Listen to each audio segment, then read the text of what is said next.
average size classroom of 20 to 24 kids, just statistically, you must have a handful of kids every year that have issues with attention and hyperactivity. So I'd like to talk with you a little bit about some strategies used in the classroom to deal with that. To begin with, why don't you tell me a little bit about some strategies you use to deal with distractibility? Great. In a classroom of anywhere between 20 to 24 kids, there's bound to be a lot of sound, a lot of noise, a lot of just action going on. And for some kids, that could be really distracting. The most basic thing that I do to help this is simply preferential seating, putting a lot of extra thought into where that child is sitting and who they're sitting with. In the beginning, in the front of the classroom helps a lot of kids because I'm right there almost the whole time, and if they get a little bit distracted, I can just kind of knock on their desk, kind of remind them what they should be focusing on. But for some kids, that's too much. So I like to sit them in the back of the class where there's less sound and less action going on, so they have less things to distract them with. So fidgeting and hyperactivity is another core symptom of ADHD. So tell me how you manage that in a classroom environment. Excellent. Well, one of my favorite things actually is that I have a box of fidget tools on my desk all year, and there's actually 2 of them on my desk.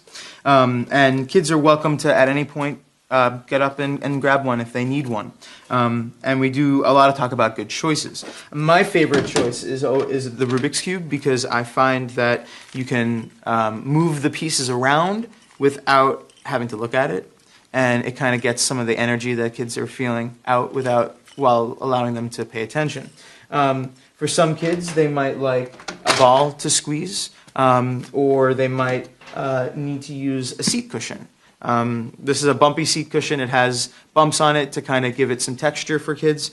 And in order to sit still, they have to use a lot of energy, but it keeps them still because it does want them to move around on it. So by using this, it gets them to fidget, but the fidgeting is keeping them still.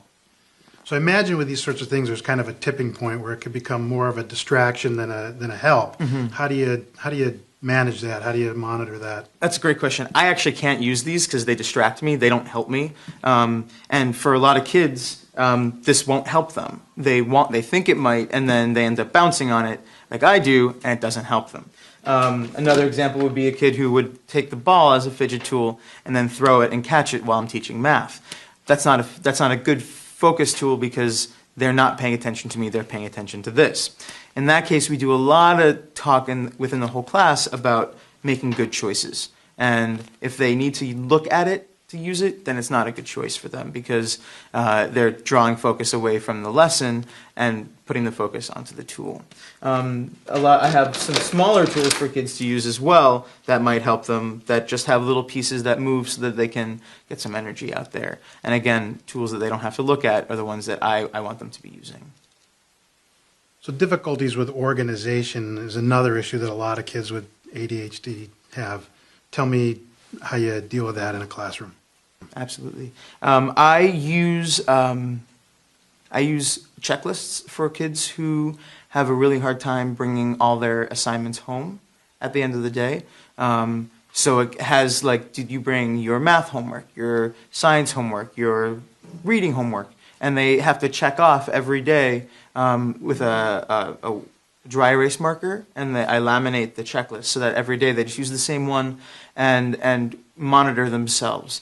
A lot of kids, they need help with that. They need some support in class and at home using these checklists, but usually after some time using this, it becomes an independent activity. In addition to help with the organization, another piece that becomes difficult for a lot of kids is writing, especially when you have ADHD. Writing is challenging because you have a lot of ideas in your head that you have to manage and organize in your head to write. I use graphic organizers a lot for kids because I find that even if you get distracted while you're working, you have it all laid out for you, so there's not as much question of, what was I talking about before? What did I want to say? You have it all planned out for themselves. In addition, every student in the class uses a homework organizer where every day there's a section for them to write each subject's assignments every single day.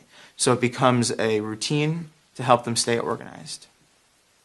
So another thing that can be challenging for many kids is following directions, particularly directions that include many steps. Tell me about how you manage that in a classroom setting. One of the first things that I do to deal with direction following, especially complex directions, is I write them on the board. Absolutely, that's the first thing that I do. If it's written on the board, it's permanent for the kids so that they can see it and see what is expected of them. In addition, what I do once I have it on the board is I chunk the directions and say, this is the first part that you need to worry about. Don't worry about the last part. Just do this first part, and then we move on to move on and get through all the directions. I find that if you give them all the directions at once, even if they're written on the board, kids can get a little overwhelmed because it seems like a lot to do. So by chunking it, it breaks into manageable pieces. John, thanks very much. I mean, it sounds like those are some wonderful strategies that you use and probably are a great benefit to the kids that you work with. Thanks.